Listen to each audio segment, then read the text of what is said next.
Welcome back to another episode of the Five Tool Baseball Podcast, episode 51. It is Thursday. I hope you're having a great week.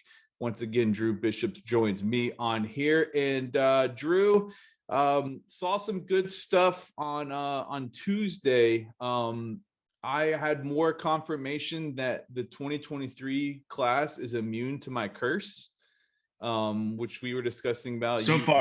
So far. I wonder if that'll hold once they become seniors. But so far, those guys are definitely bringing it when I show up. But speaking of curses, like, you're starting to get some of my tire luck. Like, yeah. I hope I'm not like unintentionally sending some negative car vibes your way, but yeah, it's used to be a running joke for me for years that I would always have something pop up when I would go on the road places. And most notably when I drove to Omaha and got a flat tire and had to find somewhere in Fort Worth to go get a new tire, like 3 hours into like a 13-hour drive. But how are you doing and how are the tires doing? Well, they're good now. This morning was my second flat tire in a week. Luckily they were both repairable. So hopefully we're ready to go and can avoid that for a little while. It's just annoying more than anything. Yes. You know, I'm glad that, had nothing serious has happened because of it, but it's just like, it's just a waste of time to like go take it to the tire place and then keep spending $1 or $1.25 airing up tires to see if they're actually flat or not. And I can't do much car stuff on my own, but not a skill for me either. Not a skill for me either. That's something that, shout out to all those manly men that can get can open up the, and get in the hood and all that stuff, and tires and everything. Like that's not me. I'm not afraid to admit that. It's not a skill of mine, but yeah, it's and some of those tires too, like the run flat ones, like they technically don't go flat, but at the same time, you can't really fix them. You have to get a new one. Like, it's kind of like, oh, well, what's the point of that? I'd rather have one I could fix than opposed to like one that's supposedly never going to go flat and then eventually does like have an issue with it and you've got to pay to replace it. But anyway, well, good to hear that you're on four good wheels, good tires right now, because we've got I was going through I haven't been outside since I got home from getting the tires replaced. So yeah, the weather doesn't help either. Sometimes when it goes like really cold to really hot, like it kind of messes things up. But it's crazy that we're still in the month of March, and I was counting up the other day that I've already seen 32 high school games. And I'm sure you're probably more than me because I think you've had better weather luck with some of those tournaments and stuff like that. But it's crazy that we've already knocked out that many games, and we still haven't even got to April yet. But if my record keeping is correct, we have seen 69 games between the two of us. That's awesome. And 30 out of our 5 tool 55, we've seen 35 of the 22 class and 26 of the 23. So 61 of the 110. I guess it's 109 since going blank. Weigman moved on. So 109 is the most we can see at this point. So, and plus that's not even counting the fall and the summer. Right, so right. Just the spring high school season only, which is it's pretty incredible. But I've had a blast doing it. It's been fun to get around. I mean, it's taken us to, heck, it took you to Midland, taking me to San Antonio a couple of times, Dripping Springs, a lot of Houston area stuff, which shout out to those Cypress schools. It's super convenient for me because they're literally like right off of 290 before you get into Houston. It's a very easy drive to make at my stop where I get my self-serve Dunkin' Donuts on the way back. But I went down to Cypress Woods on Tuesday night. It's funny, I was texting you. I looked at the weather forecast before I got in the car, and it was like lows were at like right around 60 like late in the game. I was like, that's fine. That's nice. I got there, and somehow between when I got in the car in Austin and drove to Cypress Woods, a little over 2 hours, the forecast had dropped like 10 degrees. I was like, what? So I didn't have my heavier coat on, and it felt like it got colder and windier every single inning. But I got to see Bridgeland and Cy Woods, and I think that kind of impacted Murphy Brooks's performance, right-handed pitcher for Bridgeland, signed with TCU, 5-55 guy, because you could tell on the mound he was trying to get the feel for the ball. And, he's a 4-pitch guy. He can spin it a little bit. And it just wasn't ideal pitching conditions. But that Cypress Woods lineup, man, they won that battle that evening. They ended up winning the game 5-3. They got on Brooks a little bit early on. That Cypress Woods lineup is one of the better lineups, I think, in the state. Brooks, he was up to 90 miles an hour, 87 to 89. Spin played a little bit up in the zone, got some swings and misses up there. I think that his battles with Tristan Russell, Florida State commitment in the 2023 class, were kind of reminiscent of his outing. He got Russell to roll over one first at bat. He struck him out in the last at bat, but the second at bat, it might be the video highlighting skill of my life. I got him because the Cy Woods field, it's like they built these fences that prevent you from going around the side or behind home plate. Like you can't, unless you hop the fence, you can't get over there. So I found a little area cut out for left-handed hitters where they had like a little camera cutout deal. And I was like, well, I can see Myers, Russell, Brady Sullivan. There are a bunch of lefties in this game. And I got Russell in there. He got on a 2-strike fastball, and it was almost like he cut off his swing a little bit at the end to go down and get it. And I'm like, ooh, this got a chance off the bat. Ends up hitting the scoreboard on the fly, and you can hear the bang in the video. And I was like, oh, I don't know if I'll ever top this.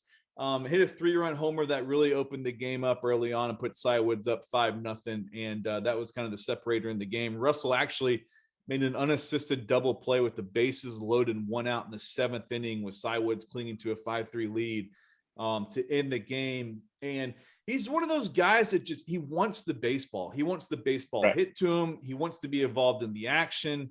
He had a really slick kind of flip with the glove to Carson Lorch at second base for an inning-ending double play earlier in the game.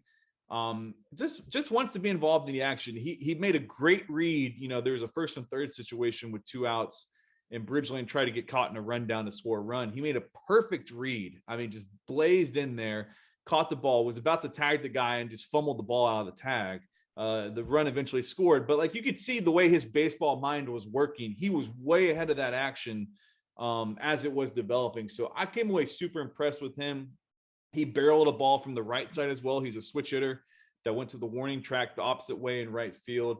Really impressive player. I first look at him is a resounding yes. We're going to check mark that one. But, Brooks, I think TCU should be excited about what he could turn into down the road, because there is a distinct feel for 4 pitches: fastball, changeup, curveball, and slider. They all had that distinct different look. This wasn't one of those situations where, hey, a curveball was a little bit slower than a slider. No, the slider had slider shape.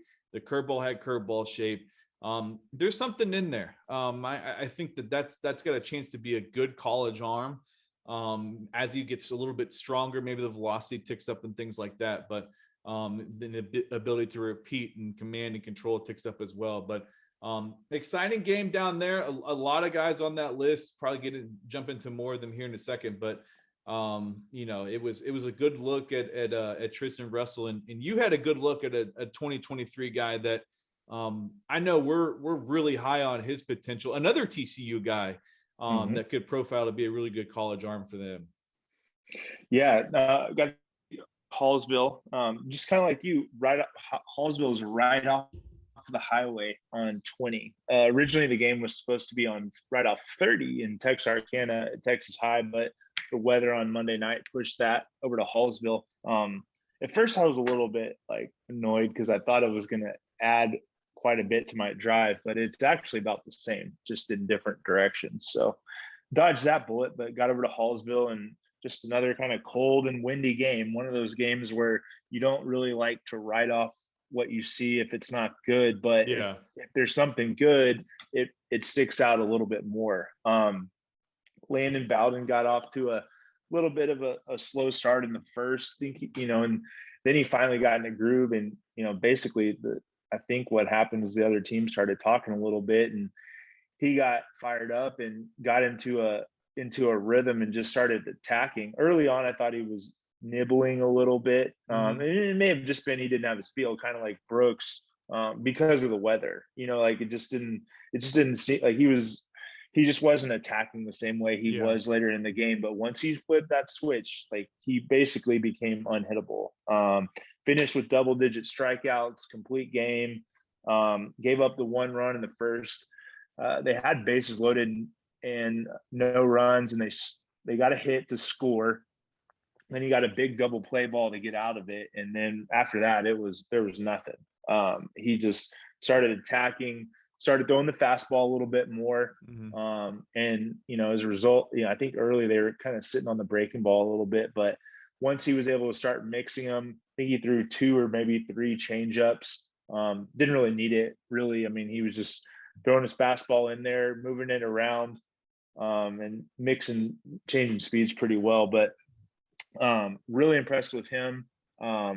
Based on where he is currently, I'd move him up. Just because I think there's a lot more there, and I think he knows how to pitch already. Liked him. There was a handful of guys on that Hallsville team that I was really a big fan of. They had a leadoff guy that's going to Arkansas Monticello, Logan Jones, who had a massive bomb into the trees in right field. That's one of the cool things about some of those East Texas fields is there's a cool setup in the background. But yeah, Logan Jones, he had 2 hits, I believe. He had a home run and a single. The home run, like I said, was a bomb. 2024 TCU commit Sawyer Dunnigan, played short. Great name. Yeah, no, it was easy. He's a guy that when he gets strong and fills out a little bit, I can see him being a big time player. But the actions are there. It's easy for him. Hitting the 4-hole for him as a sophomore. They had another sophomore hitting the 2-hole playing center field, and he's a guy that, to me, he didn't do a lot in the game. He just missed a couple balls, swung and missed on a couple, but it looked right. But what really caught my eye about him to make me pay attention in the first place was his infield. He was playing center field and just throwing lasers from the outfield.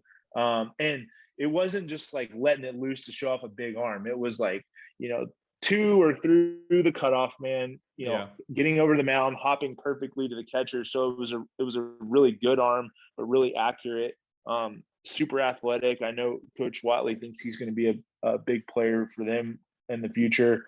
They had a catcher, senior going to Navarro, Matthew Houston, who did a really good job behind the plate. And I get the feel he's one of the leaders of that program, 4-year varsity starter. Catches and receives well, moves well behind the plate. You could tell Landon didn't have any problems throwing the ball in the dirt or turf or whatever you want to say, because he knew that it wasn't going to get by him. He threw well. Everything between innings was crisp. Big fan of him. I thought he showed really well.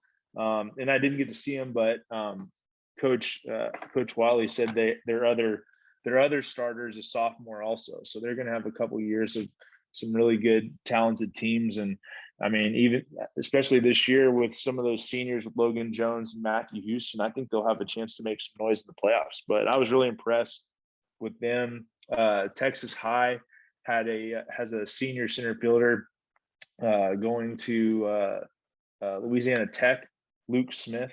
Shout out to the Bulldogs. Yeah, he looks the part. He moves right in the outfield. Very athletic, leadoff hitter. Don't think he had any hits, but let me double check my notes here. But everything looks right in the box. It was a tough lefty-lefty matchup for him, but he definitely didn't look overmatched. Let's see, he walked his first at bat, hit a ground ball to short his next at bat, and got down the line pretty quick. I think he struck out the last at bat, but all the tools there.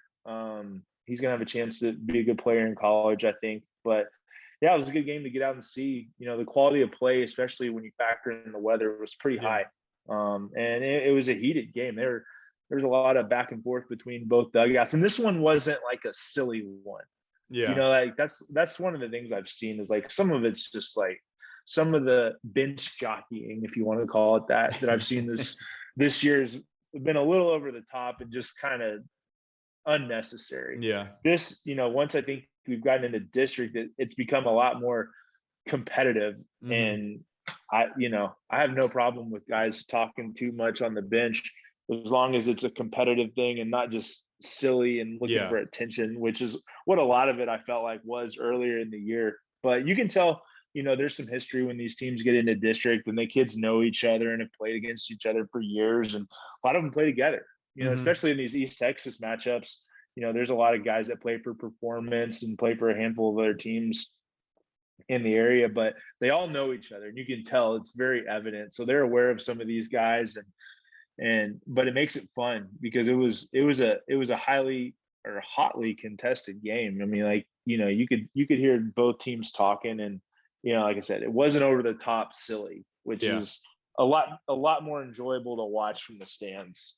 But you see, I think I saw Marshall Lipsy come over, and I think he, to watch his future teammate Landon Bowden and probably Sawyer Dunnigan too, unless he's gone in. But saw him up in his Spring Hill letter jacket, and you can tell he knew some of the other kids and families in the stands. But I thought that was neat to see. But you like to see some of these guys going out to support their future teammates. Oh, and, going to watch more baseball. Just going to watch the game. Yeah, being around it. That's something that there are a couple of guys in the summer that had a knack for doing that. Anthony Silva was one of those guys that kind of saw him just going to watch really good games in the summer between teams and stuff like that. Kind of those baseball junkies. But it's something that I always kind of keep note on as well. But maybe a little scouting going on. Yeah, why not? Yeah. See if you can report back to coach with some things that you're seeing and stuff like that. But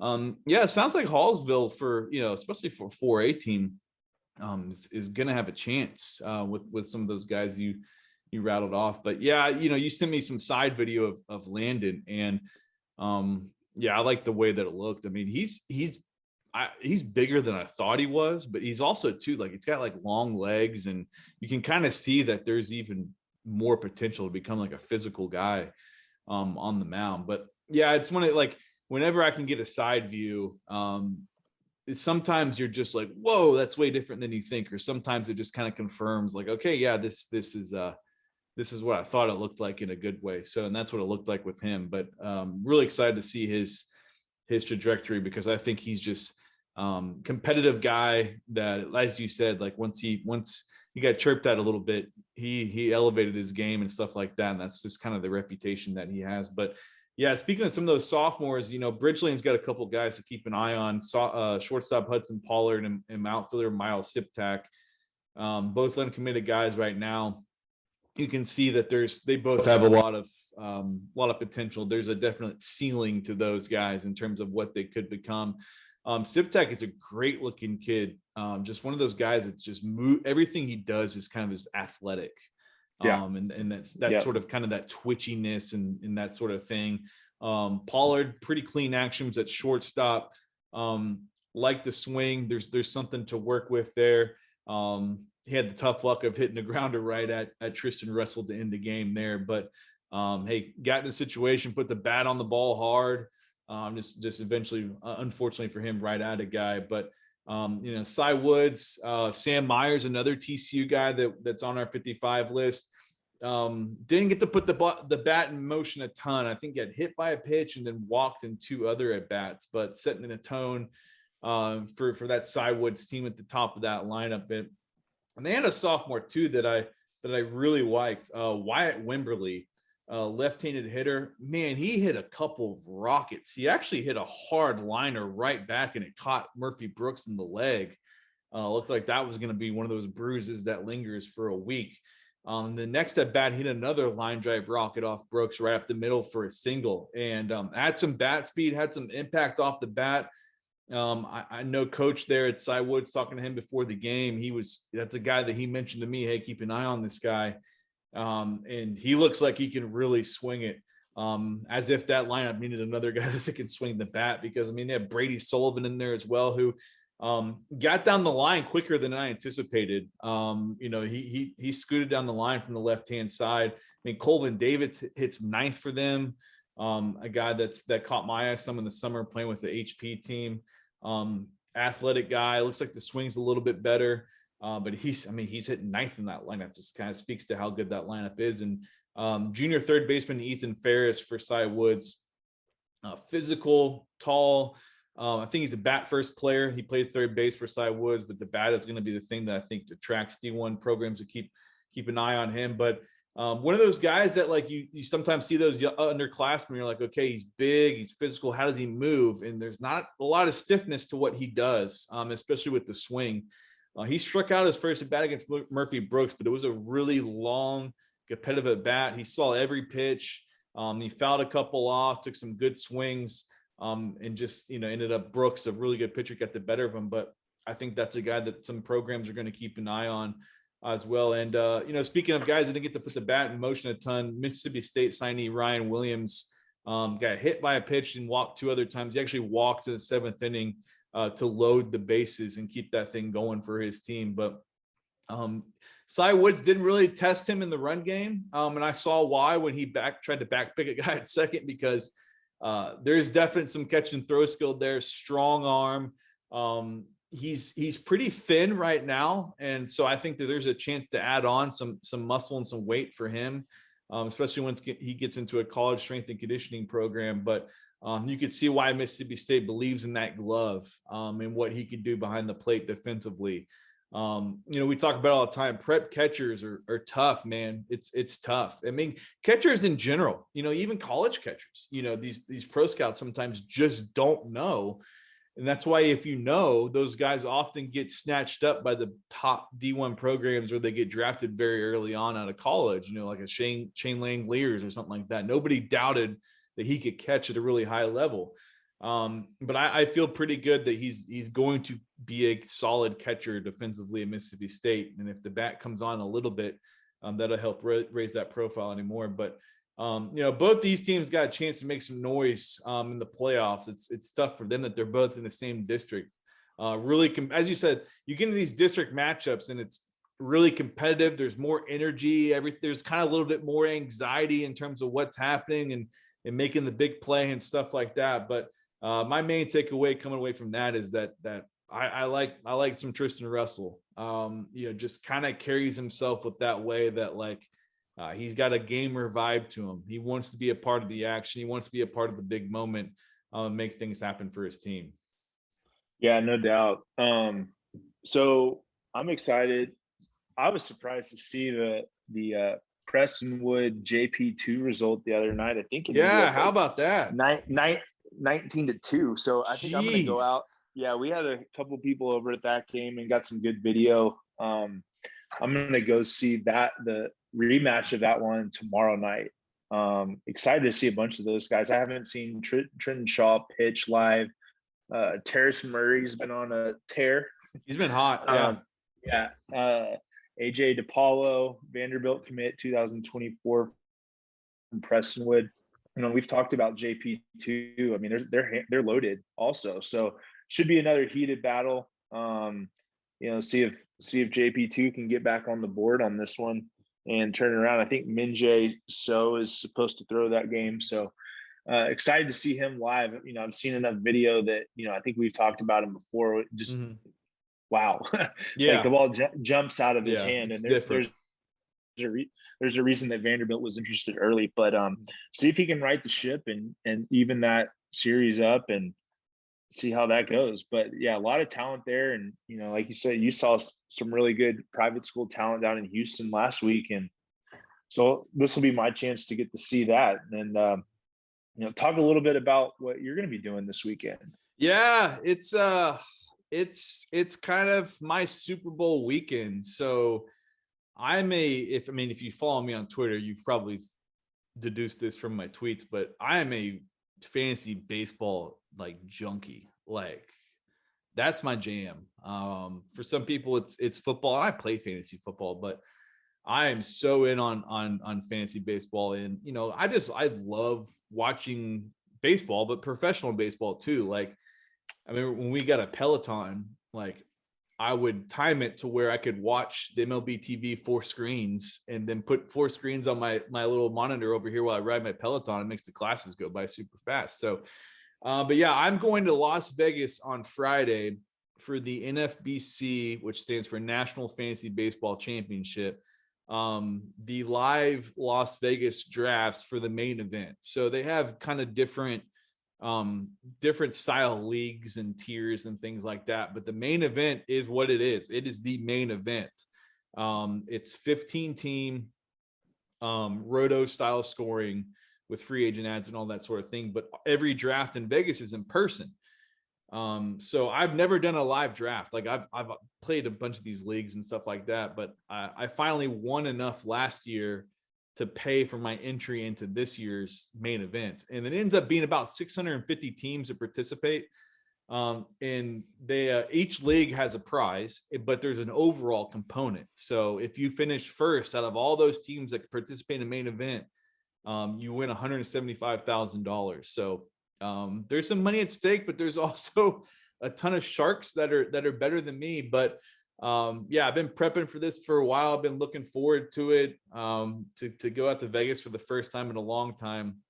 I'll have some FOMO because, I mean, man, I had some major FOMO last night seeing that Braden Sharp game at the Woodlands, struck out 17 guys in a perfect game. I was like, oh, whose team? Man. Was it me that drafted him? I think it was. Gosh, like, and I'd been messaging with him a little bit, just kind of keeping tabs on how he was doing this year. And he's like, yeah, like about a few weeks ago, he's like, yeah, my arm feels great. Been up to 92, 94. I was like, whoa, okay, that's really, really good. And he's on my list. That's kind of the jump that I was. Yeah, you projected this year when I drafted him. So he's on my list to go see. I've got a bunch of Woodlands games on my list in April, potentially to go out and check and see. But last night was date night. My wife is a big Broadway Across America person. She has season tickets. So Charlie and the Chocolate Factory was last night at Bass Concert Hall on UT campus. Was pretty good. I enjoyed it.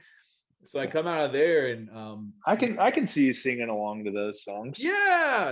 It was good. Definitely laughed at the German big boy that gets in there and ends up dying in the chocolate or whatever. But that's kind of morbid. But he was funny. He was really well acted character. So I come out of there and I get bunch of text messages from the Keller Southlake game and that Braden Sharp one. I was like, oh man, like it would have been so nice to have been there. So I'll have FOMO missing, games on Friday, but yeah, I've been gearing up for this, man. I've been working at my Google sheet, my rankings since like November, basically just kind of preparing for this and done. So how does a guy that drafts so well traditionally get taken to the woodshed in the 5-tool draft? Who got taken to the woodshed in the 5-tool draft? I mean, the Twitter votes would say you did. The Instagram votes would disagree by a bigger margin of victory than the Twitter votes. Yeah, but that, unofficial stuff over there. I don't, I've thrown my guys have thrown a couple no hitters in the last. Let the record show. Who were you texting about your keeper options in fantasy baseball? Oh no, hey,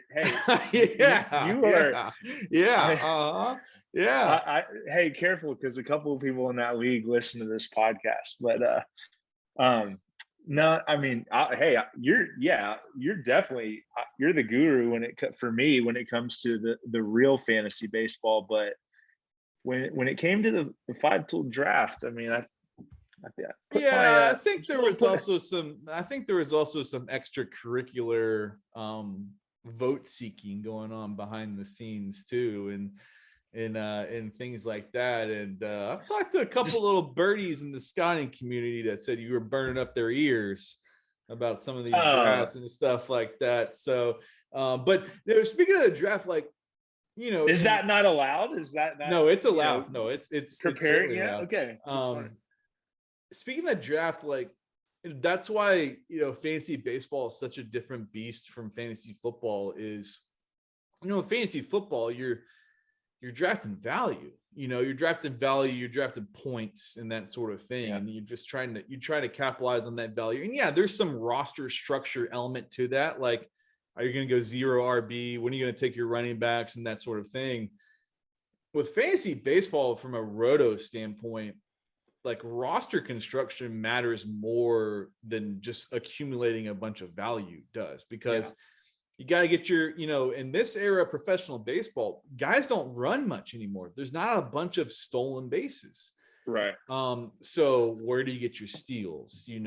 Where do you get your starting pitching? Like, in these main events, from what I've heard, I mean, my head's going to be spinning when I come out of that room, because starting pitching really gets pushed up like a bunch, because everybody's like, there's just not much of the ace tier guys.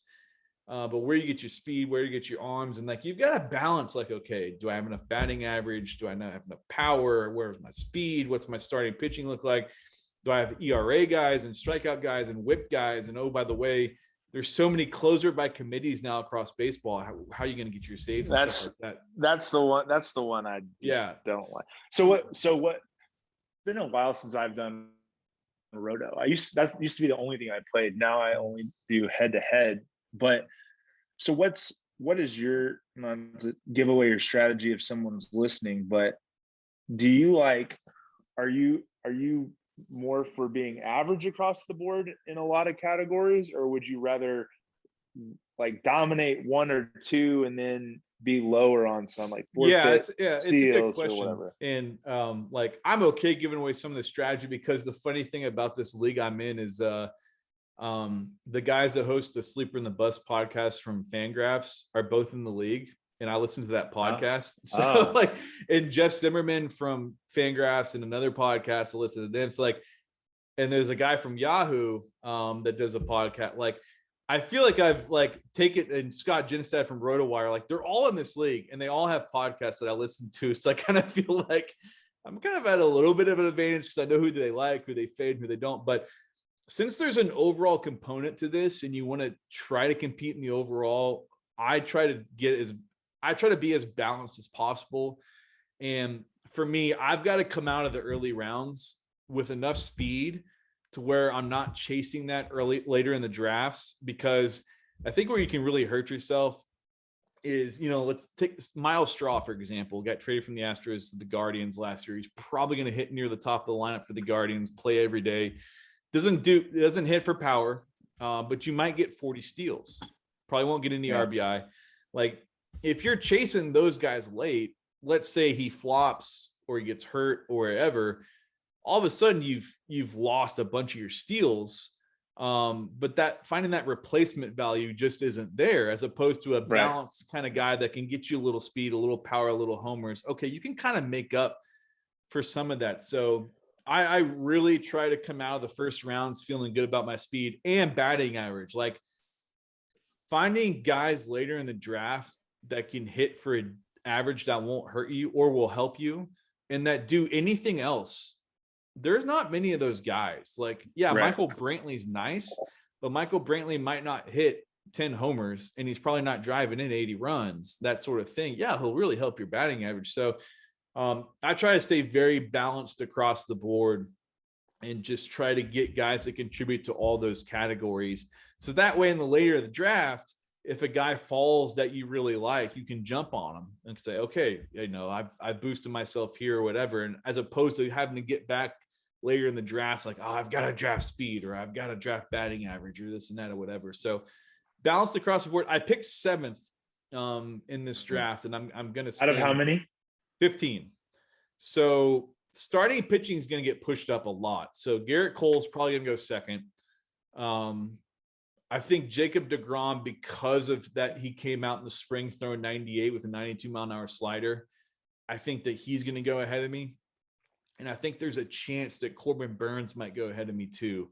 just because everybody pushes up starting pitching in these leagues. So I'm sitting at 7. I know Trey Who's Turner's 1-1? Who's 1-1? Trey Turner will be 1-1, just because the Dodgers lineup, the speed, the multi position ability at second base and shortstop. He'll go first. So he'll go first. Cole will go second. Jose Ramirez will probably go third because third base is weak this year, and he's the guy that could steal 25 bags, hit 30 homers. And then from there, it's like, where does DeGrom go? Where does Burns go? Where does Juan Soto go? I don't like picking in the middle early because there's not a clear first round guy for me sitting there. But later in the draft, it's nicer because you don't get shut out on those runs. Like, oh, here come a bunch of closers, or here come a bunch of outfielders, or whatever. You can kind of get in front of those. But I know I'm gonna be sitting there, and it's like, do I take Vlad Guerrero at 7? Because he doesn't run, but it's phenomenal lineup. The batting average, he might lead the league in batting average. He might win the Triple Crown. Like, that's a plausible outcome for him. And that's what he told Springer, right? Yeah. And like, it's just like, just kind of reading some of his comments publicly, which I think is a very underrated thing about fantasy sports in general, is that you can take so much away from the human element in a lot of what these beat reporters report and stuff like that. Like Miguel Sano came into camp 25 pounds lighter. People like best shape of my life. People like, mock that, and fairly so at times. But, Robbie Ray was a good example of that last year. Robbie Ray had a breakout season, and part of it was because he changed his nutrition and his weight program in the off season. He's like, I'm in better shape. I can throw harder. I'm going to throw strikes. And voila, it kind of happened. Carlos Rodon was like that as well. So you can take a lot away from that sort of stuff, but just reading some of the comments that Vlad's had, it seems like he's on a mission. And I kind of get that vibe from Mike Trout too, that he's like gonna. You mean Bobby Witt Jr.? Those swings, man, that is unbelievable. I like, in my head, I was like, yeah, they're probably pretty similar, but they're like almost identical. It's crazy. That's a guy that I have major FOMO on right now because I haven't drafted, and I'm like, he's going to play third. So he's going to add third base eligibility, which is a big boost because then he can be eligible at corner infield and middle infield and shortstop and third base. Man, he might hit 20 homers and steal 20 bags like at a base later this year. Just seems like I've yet to hear anybody ever say a bad thing about Bobby Witt Jr. Ever. No, the makeup, the weight room stuff, the skill, the tool, like I've never heard anything say a bad word about Bobby Witt Jr. ever. Right. Yeah. And I know Jeff is got out in front of the market on some of his rookie cards and stuff. Like, I mean, it looks like a really smart move right now. But yeah, I've gone way too deep into my fantasy baseball strategy, but I'm fired up, as you can tell. Like and part of it too is like, I've taken some trips, but like, the pandemic and having a child and stuff like that, like Jack turns 2 coming up soon. Coyle turned 2 coming up soon. It's like, man, I haven't really done anything like this in a while. So it'll be really fun. Plus the March Madness games will be going on as well, which are always fun to be in Vegas for that sort of thing. But we'll see. I'm gonna sit down tonight and map out my strategy. And I think on the plane, I'm gonna kind of hammer out, finish my rankings. I'm gonna walk in there with my trusty. If you're watching on YouTube, I'll have my trusty notepad that I take all my high school notes on. There's gonna be like 2 sheets, and I'm gonna have all my players and positions, and that's gonna be my list. Not to clutter the brain, because I don't think these rooms have Wi-Fi. So you've got to know the player pool and stuff like that. But yeah, hopefully I come back. I get back Monday afternoon. I hope I have a winner in hand coming back, and I feel pretty good about it. But we'll see what happens. It'll be wild. But yeah, it's a big.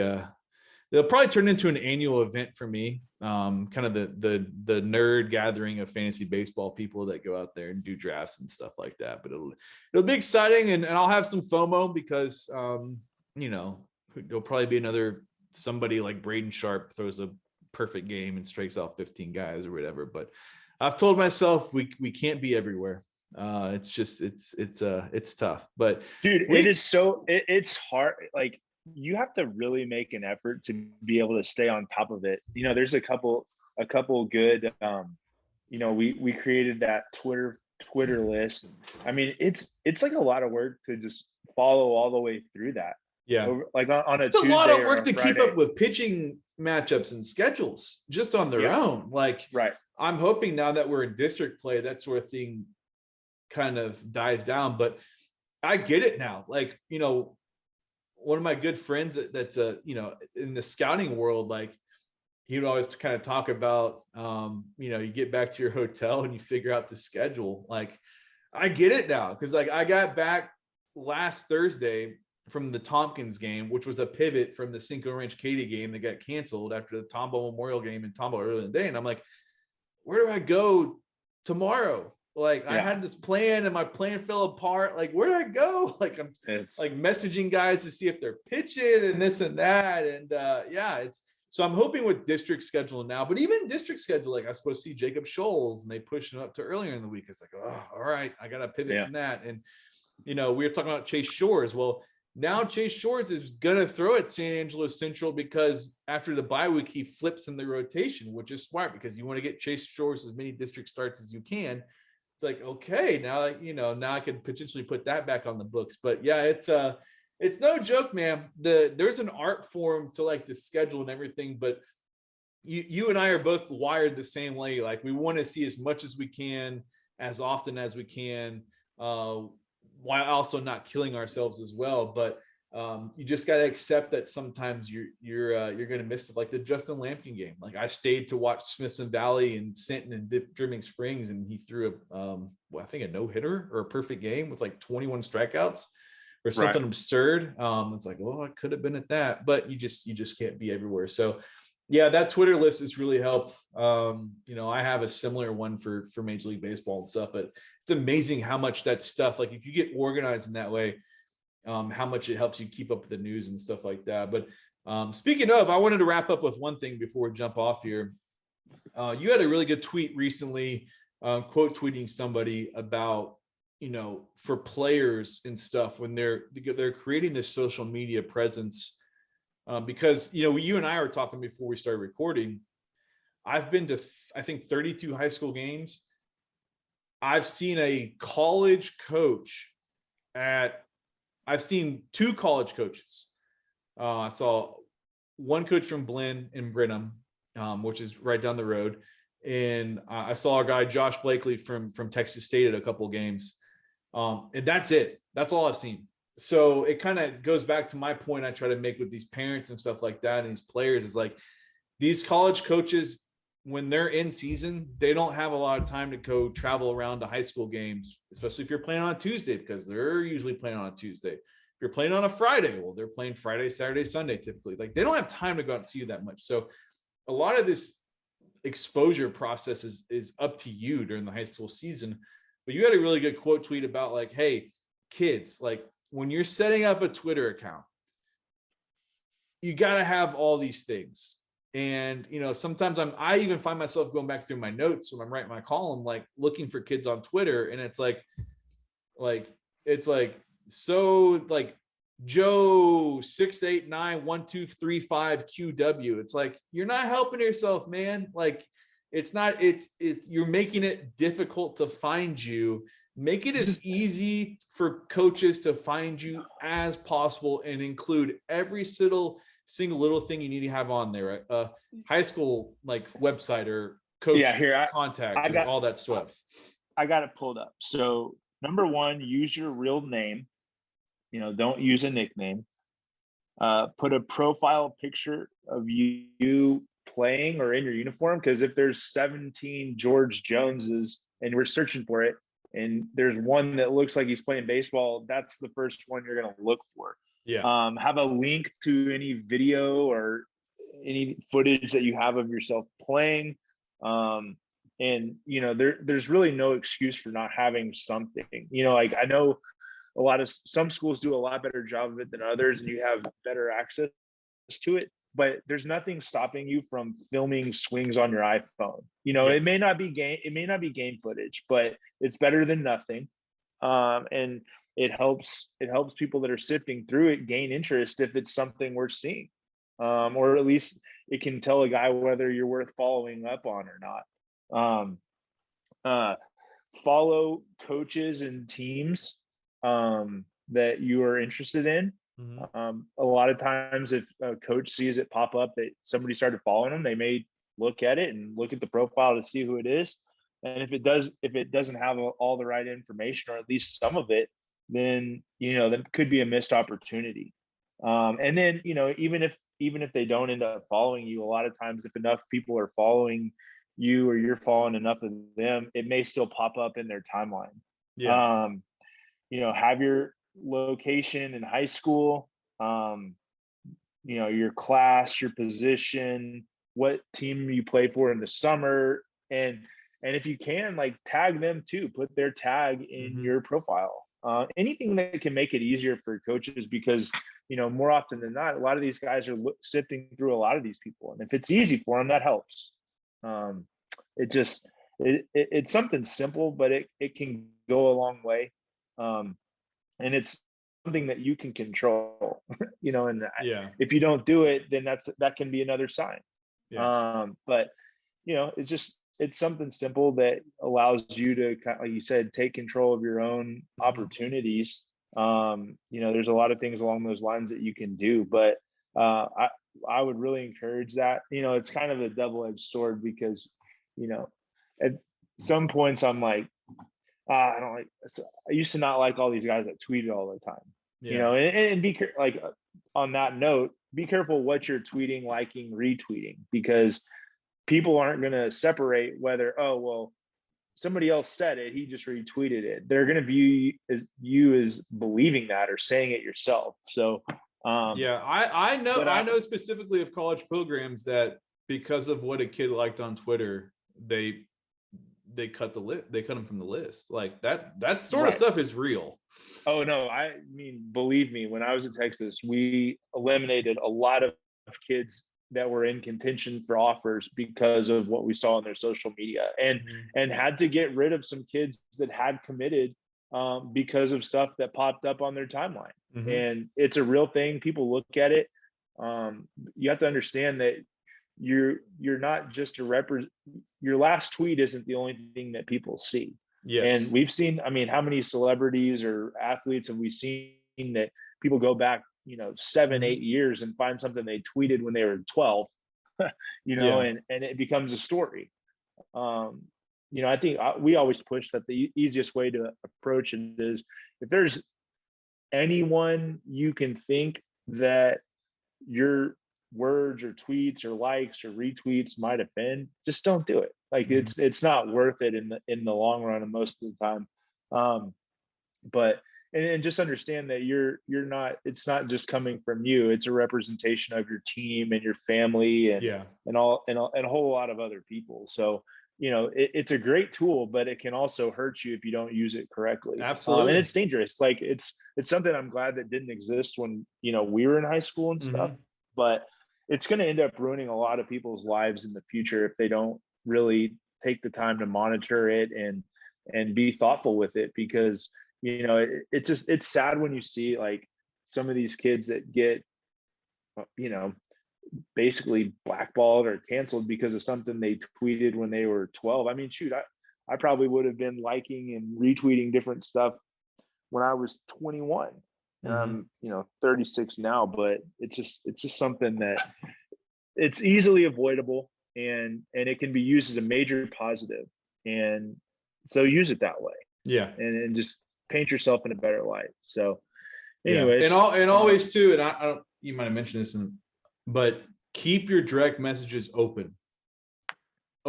Keep those open, because I can't tell you how many times I would cover football recruiting stuff and coaches would DM kids, and like, keep it open. Not just for us, like, it's really helped me. I'll message kids and, hey, are you pitching? Or, hey, how's the season going? You got any new video or this or that or whatever? But keep them open so coaches can contact you, and, if, especially like, you can kind of combat that by putting your cell phone number on there as well, but keep those direct messages open. Because, you never know if coach might send you a message, hey, got any video or something like that. Like that's really important. Yeah. I mean, like we said, if you can use it, it's a powerful tool, but it can also hurt you very badly if you don't be careful with it. Know what you're doing, that sort of stuff.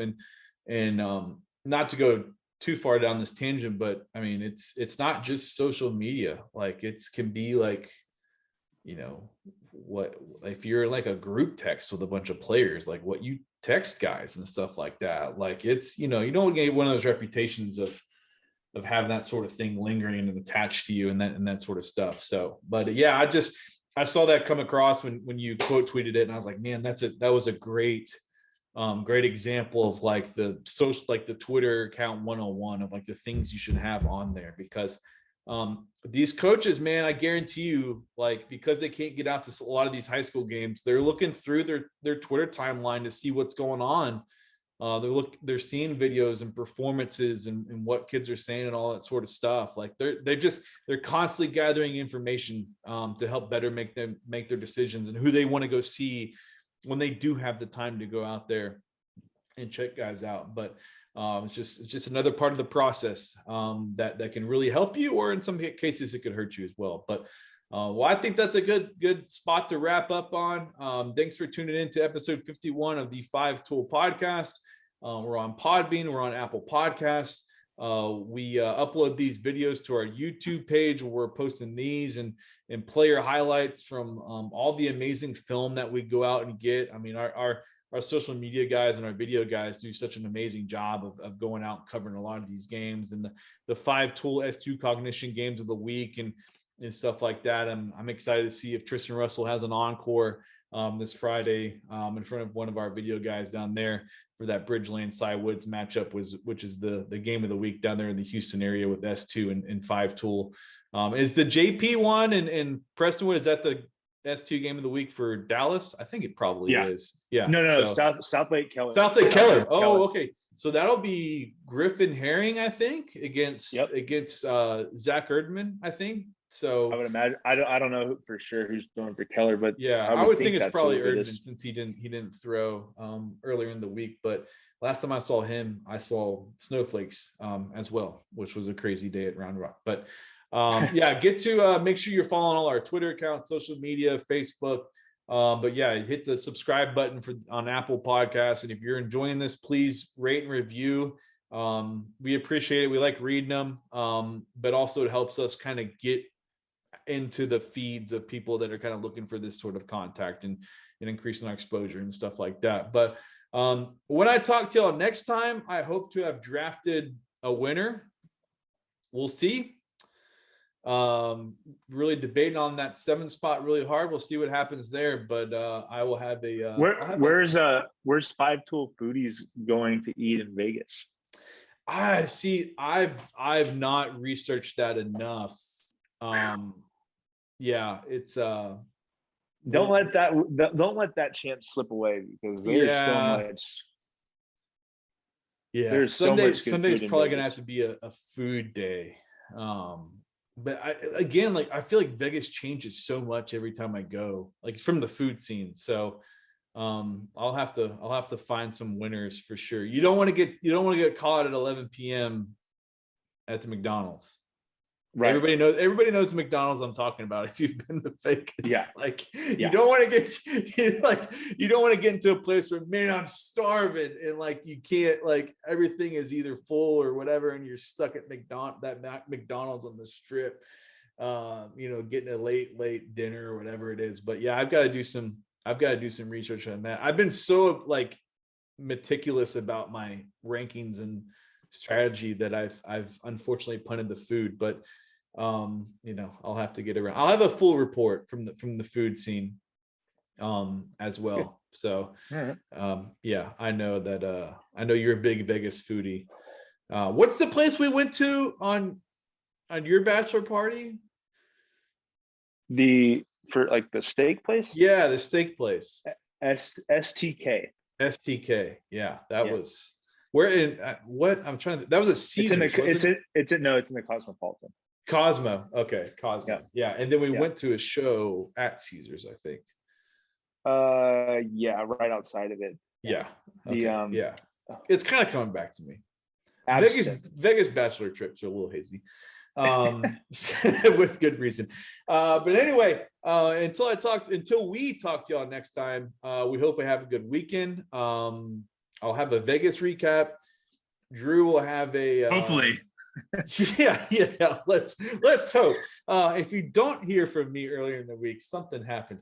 Drew will have a recap from JP and Prestonwood, and we'll probably have some notes from some of those other 5-tool and S2 cognition games of the week down on Friday. But wish me good luck. Wish me, I guess, survival of a Vegas weekend. Until we talk to y'all next time, have a good weekend. Take care.